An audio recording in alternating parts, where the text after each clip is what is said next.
Welcome to our channel. Today we how to withdraw from Twilio SMS compliance settings, beginner guide step by step clearly. To withdraw from Twilio SMS compliance settings, start by logging into your Twilio account. Once logged in, navigate to the messaging section on the dashboard. Within the messaging menu, select compliance to locate the specific compliance setting you wish to withdraw from. Click on the desired setting to view the details and options available.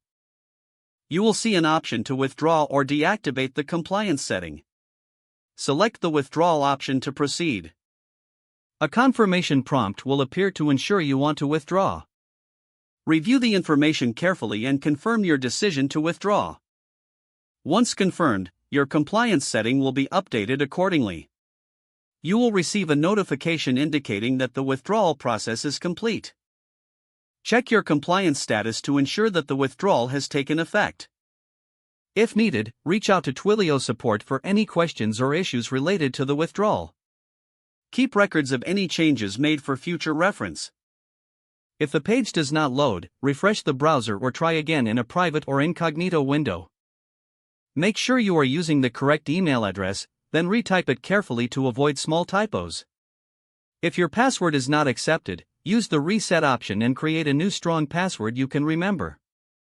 Check your spam folder for verification or security emails, then complete any requested confirmation steps. Enable two-factor authentication if available to improve account security and reduce unauthorized access risk. After signing in, review your profile details so your contact information and settings are accurate and current. If you see an error message, note it down and try again after restarting your device and internet connection. Log out when you finish, especially on shared devices, to keep your account and payment information secure. If the page does not load, refresh the browser or try again in a private or incognito window. Make sure you are using the correct email address, then retype it carefully to avoid small typos.